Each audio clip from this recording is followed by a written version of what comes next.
YouTube ಚಾನಲ್ಗೆ ಭಾಳ ದಿನ ಆದಮೇಲೆ ವಿಡಿಯೋ ಮಾಡ್ತಾ ಇದ್ದೀನಿ. ಸೊ ಇವತ್ತೇ ಬಂದಿದ್ದೀನಿ, ಮಾಡೋಕ್ಕಾಗಿಲ್ಲ ಮಧ್ಯದಲ್ಲಿ, ಮತ್ತೆ ಇವತ್ತು ಮಾಡ್ತಾ ಇದ್ದೀನಿ. ಹಾಗೆ ಎಲ್ಲರಿಗೂ ಹ್ಯಾಪಿ ರಿಪಬ್ಲಿಕ್ ಡೇ. ಇವತ್ತು ನಮ್ಮಮ್ಮ ಏನು ಮಾಡ್ತಿದ್ದಾರೆ ನೋಡಿ ತೋರಿಸ್ತೀನಿ. ಈ ನಡುವೆ ನನಗೆ ವಿಡಿಯೋ ಮಾಡೋಕ್ಕಾಗಲಿಲ್ಲ, ತುಂಬ ದಿನ ಆಗಿತ್ತು. ಹೊರಗಡೆ ಎಲ್ಲೂ ಹೋಗಿರಲಿಲ್ಲ, ಮತ್ತು ಮನೆಯಲ್ಲೂ ಏನು ಸ್ಪೆಷಲ್ ಇರಲಿಲ್ಲ, ಹಾಗಾಗಿ ವಿಡಿಯೋ ಮಾಡಿರಲಿಲ್ಲ. ಸಂಕ್ರಾಂತಿ ದಿನವೇ ಲಾಸ್ಟ್ ವಿಡಿಯೋ ಮಾಡಿದ್ದು ನಾನು, ಮತ್ತು ಅದಾದಮೇಲೆ ಇವತ್ತೇ ಮಾಡ್ತಾಯಿದ್ದೀನಿ. ಎಷ್ಟು ಒಂದು 10-15 ಡೇಸ್ ಆಯಿತು ಅನಿಸುತ್ತೆ. ಹಾಗಾಗಿ ಇವತ್ತೇ ಸ್ಟಾರ್ಟ್ ಮಾಡಿದ್ದೀನಿ. ಮತ್ತೆ ಆದರೆ ಮತ್ತೆ ಇನ್ನೊಂದು ಮಾಡ್ತೀನಿ, ನೋಡೋಣ.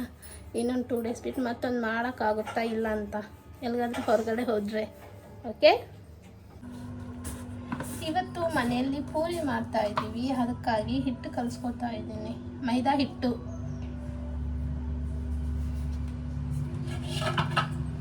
ಇವತ್ತಿನ ಸ್ಪೆಷಲ್ ಪೂರಿ ಮತ್ತು ಸಾಕು.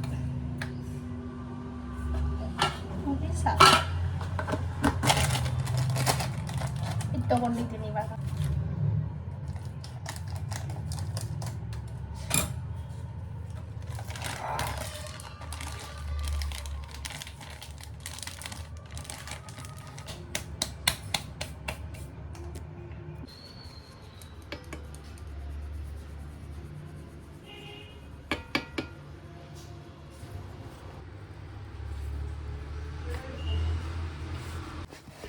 ಹಿಟ್ಟು ಇಷ್ಟು ಹದವಾಗಿ ಕಲಿಸ್ಕೊಂಡಿದ್ದೀನಿ, ಇನ್ನೇನು ಕಲಿತು ಎಲ್ಲ ಕಲಿಸ್ಕೊಂಡಿಟ್ಟಿದ್ದೀನಿ. ಇಟ್ಟಿಟ್ಟಿದ್ದೀನಿ ಪೂರಿಗೆ.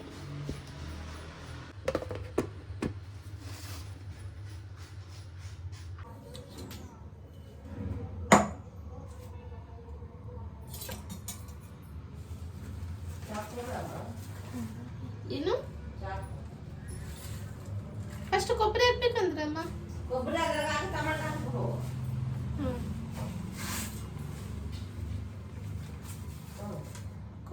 ಹಾಕ್ಬೇಕು ಮಿಕ್ಸರ್ಗೆ ಕೊಬ್ಬರಿ ಹಾಕ್ಬೇಕು. ಇದ್ರ ಜೊತೆ ಟೊಮೆಟೊ ಮತ್ತೆ ಹಾಕ್ತೀನಿ. ಇಲ್ಲ ಐತೆ ನೈಫು.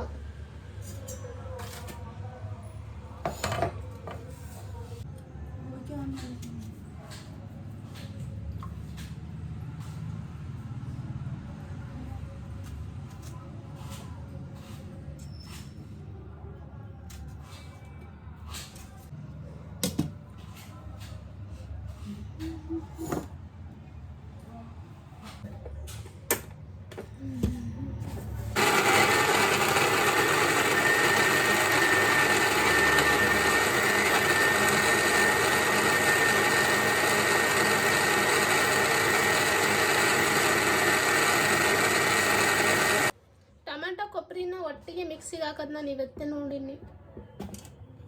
ಹೊಸ್ದಾಗಿ ಮಾಡ್ತಾ ಇದ್ದೀರಲ್ಲಮ್ಮ ನೀವು ರೆಸಿಪಿ ಹೊಸ್ದಾಗಿ ಮಾಡ್ತಾವ್ರಿ ನಮ್ಮಮ್ಮ.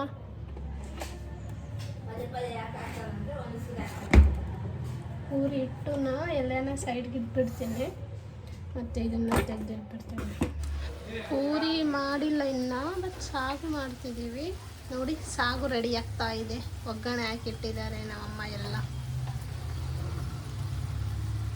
ಸಾಗು ಸಾಗು ಸಾಗು ಸಾರಿ ಸರಿ ರಾತ್ರಿ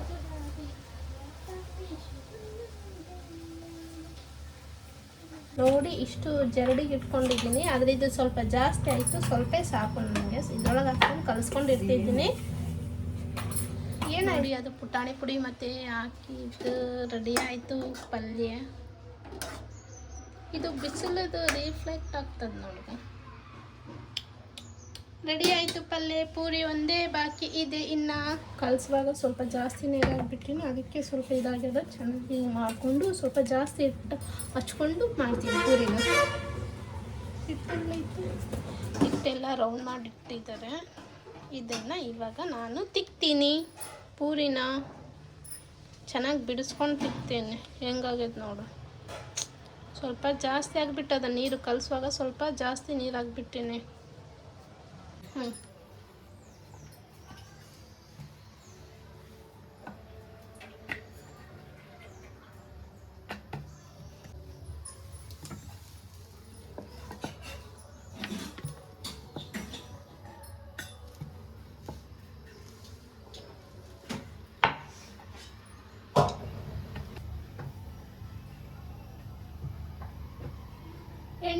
ಬಿಸಿ ಮಾಡಕ್ಕೆ ಇಟ್ಟಿವಿ ಪೂರಿ ಕರೆಯಕ.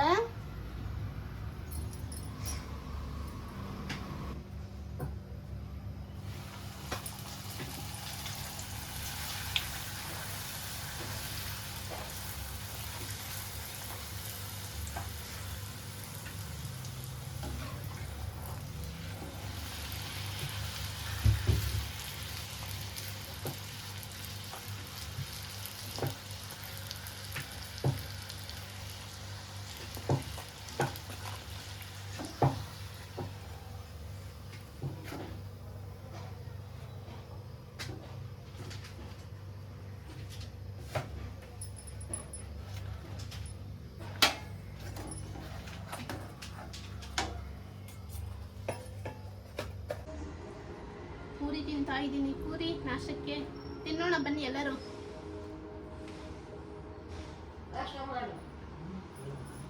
ತುಂಬಾ ಚೆನ್ನಾಗಿದೆ.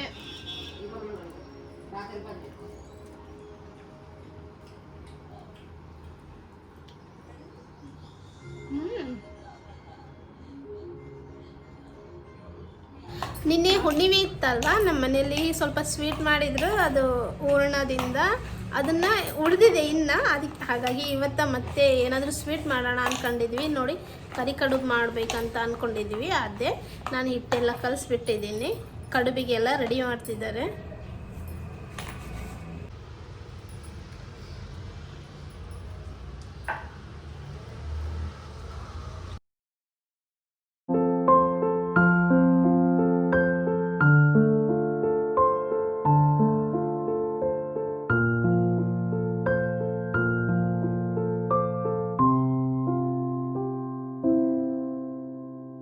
ಎಣ್ಣೆ ಕಾಯಕ್ಕೆ ಇಟ್ಟಿದ್ದೀನಿ ಕರುಬನ್ನ ಕರಿಯೋಕ್ಕೆ. ಪೂರಿ ಮಾಡಿದ್ವಲ್ಲ ಅದೇ ಎಣ್ಣೆ ಇದೆ, ಮತ್ತು ಅದರಲ್ಲಿ ಮತ್ತೆ ಸ್ವಲ್ಪ ಎಣ್ಣೆ ಹಾಕಿದ್ದೀನಿ, ಯಾಕಂದರೆ ಆಲ್ರೆಡಿ ಇದೆ ಎಣ್ಣೆ ಅದರೊಳಗೆ, ಹಾಗಾಗಿ ಅದು ಸ್ವಲ್ಪ ಹಾಕಿದರೆ ಸಾಕು. ನೋಡಿ ಮರ ತಂದ್ಕೊಂಡೆ, ಒಂದು ಮರ ತುಂಬ ಆಗಿದೆ, ಮತ್ತು ಒಂದು ಸ್ವಲ್ಪ ಇನ್ನೂ ಸ್ವಲ್ಪ ಜಾಸ್ತಿ ಆಗಿದೆ. ನೀನೇ ಮಾಡಿದ್ವಿ ನಾವು, ಆ್ಯಕ್ಚುಲಿ ಹುಣ್ಣಿಮೆ ಇತ್ತಲ್ಲ ಸ್ವಲ್ಪ ಮಾಡಿದ್ವಿ, ಮತ್ತು ನೆಕ್ಸ್ಟ್ ಡೇ ಮಾಡ್ಕೊಂಡು ಆಯಿತು. ಹೆಂಗಿದ್ರು ನನಗೆ ಆಫೀಸ್ ರಜೆ ಇರುತ್ತೆ ಅಂತ, ಹಾಗಾಗಿ ಇವತ್ತೇ ಮಾಡ್ಕೊಂಡಿದ್ವಿ. ನೋಡಿ ಎಣ್ಣೆ ಕಾಯಕ್ಕೆ ಇಟ್ಟಿದ್ದೀನಿ, ಎಣ್ಣೆ ಕಾದ್ಮೇಲೆ ನಾನು ಕಡುಬು ಹಾಕ್ತೀನಿ ಅದರಲ್ಲಿ. ಕಡುಬು ರೆಡಿ ಆಯಿತು. ಚಿಕ್ಕದು ಪೂರಿ ಇಲ್ಲಿ ನೋಡಿ, ಕಡುಬು ಸುಡ್ತಾ ಇದೆ.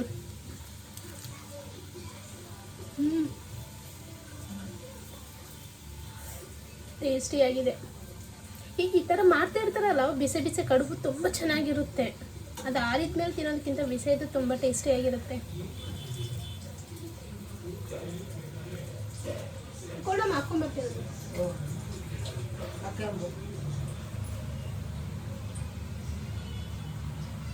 ಇವತ್ತು ಮಧ್ಯಾಹ್ನ ಲಂಚ್ಗೆ ಹೆಸರು ಬೇಳೆ ಹಾಕಿರೋ ಕಿಚಡಿ ಮಾಡ್ತಾ ಇದ್ದೀವಿ. ಅದು ಹೆಸರು ಬೇಳೆಯಿಂದ ದೇಹಕ್ಕೆ ತುಂಬಾ ತಂಪಾಗಿರುತ್ತೆ, ಯಾಕಂದರೆ ಇವಾಗ ಆಲ್ರೆಡಿ ಬಿಸಿಲುಗಾಲ ಸ್ಟಾರ್ಟ್ ಆಗಿದೆ. ನಮ್ಮ ಕಡೆ ಅಂತ ಬಿಸಿಲು ಆಲ್ರೆಡಿ ಇದೆ, ತುಂಬ ಬಿಸಿಲಿದೆ ನಮ್ಮೂರಲ್ಲಿ. ಹಾಗಾಗಿ ಹೆಸರು ಬೇಳೆದು ಕಿಚಡಿ ಮಾಡ್ತಾ ಇದ್ದೀವಿ. ಅದನ್ನು ಹೇಗೆ ಮಾಡೋದು ಅಂತ ನಾನು ನಿಮಗೆ ರೆಸಿಪಿನ ತೋರಿಸ್ತೀನಿ ನೋಡಿ.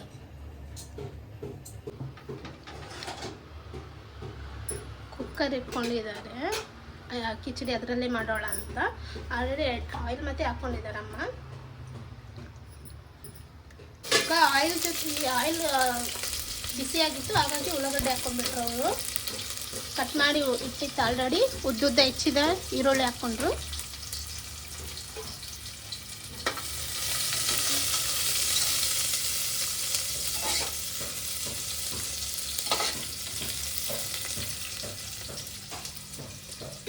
ಹೆಸರು ಬೇಳೆ ಅಲ್ವಾ,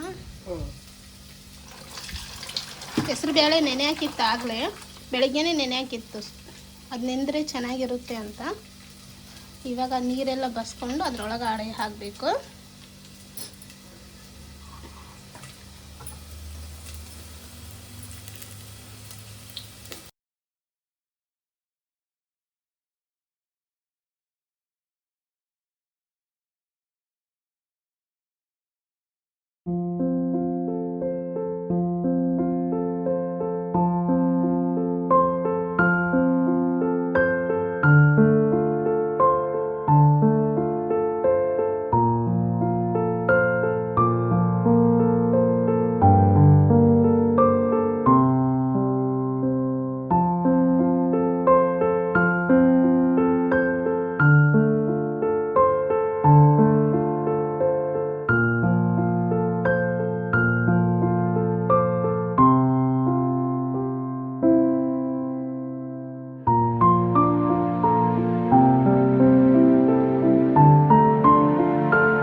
1.5 ಗ್ಲಾಸಿಗೆ ಎಷ್ಟು ಹಾಕ್ಕೊಬೇಕಮ್ಮ ನೀರು?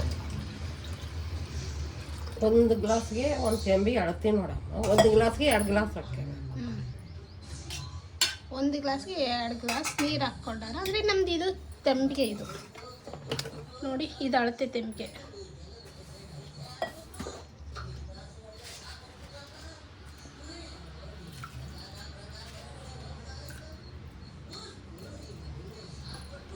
ನೋಡಿ ನೀರು ಹಾಕಿಟ್ಟಿದ್ದಾರೆ. ಮತ್ತು ಇದರಲ್ಲಿ ಏನು ಹಾಕುವ ಹಾಗಿಲ್ಲ. ಗಾರ್ನಿಷ್ಗಾಗಿ ಸ್ವಲ್ಪ ಕೊತ್ತಂಬರಿ ಹಾಕ್ಕೊಂಡ್ರೆ ನಡೆಯುತ್ತೆ, ಹಾಗೇನಿಲ್ಲ.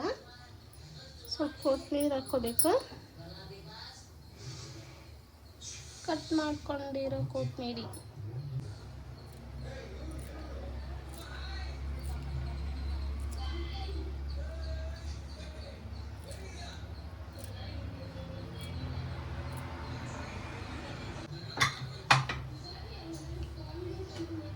ನೋಡಿ ಇವಾಗೆಲ್ಲ ಹಾಕಿದ್ದೀವಿ, ಮುಚ್ತಿದ್ದೀವಿ. ಆಮೇಲೆ ಒಂದು ವಿಷಲ್ ಆದಮೇಲೆ ಅದನ್ನು ತೆಗಿಬೇಕು.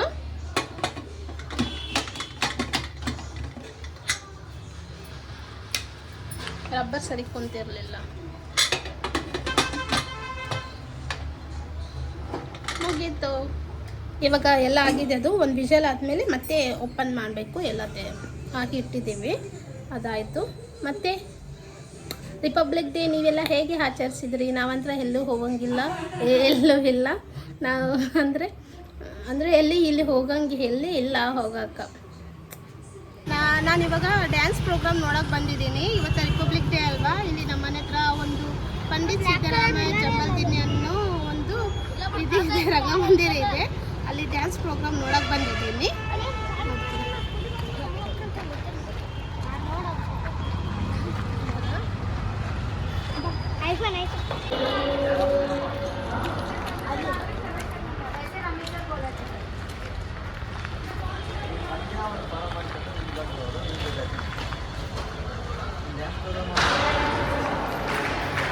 ಇವತ್ತು ರಿಪಬ್ಲಿಕ್ ಡೇ ಇರುವುದರಿಂದ ಸ್ಕೂಲ್ ಮಕ್ಕಳೆಲ್ಲ ಡ್ಯಾನ್ಸ್ ಮಾಡ್ತಾರೆ. ನಾನು ಅದನ್ನೇ ನೋಡೋಕೆ ಬಂದಿದ್ದೀನಿ.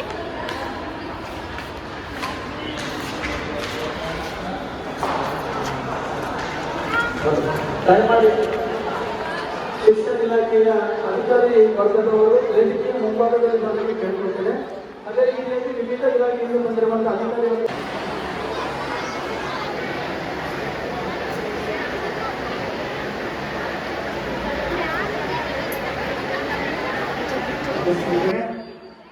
ಮೊದಲನೇದಾಗಿ ಶಿಕ್ಷಣ ಇಲಾಖೆಯ ಮಾನ್ಯ ಉಪನಿರ್ದೇಶಕರಾಗಿರ್ತಕ್ಕಂಥ ಸನ್ಮಾನ್ಯ ಶ್ರೀ ಟಿ.ಡಿ. ಬಡಿಗೇರ್ ಸರ್ ಅವರನ್ನ ನಾನು ಆತ್ಮೀಯವಾಗಿ ವೇದಿಕೆಗೆ ಆಹ್ವಾನಿಸ್ತಾ ಇದ್ದೇನೆ. ಕಾರ್ಯಕ್ರಮವನ್ನ ಉದ್ಘಾಟಿಸೋದಕ್ಕೋಸ್ಕರ ದಯವಿಟ್ಟು ಉಪನಿರ್ದೇಶಕರು ಶಿಕ್ಷಣ ಇಲಾಖೆಯವರು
ಚೆನ್ನಾಗಿ ಮಾಡಿದರು ಡ್ಯಾನ್ಸ್.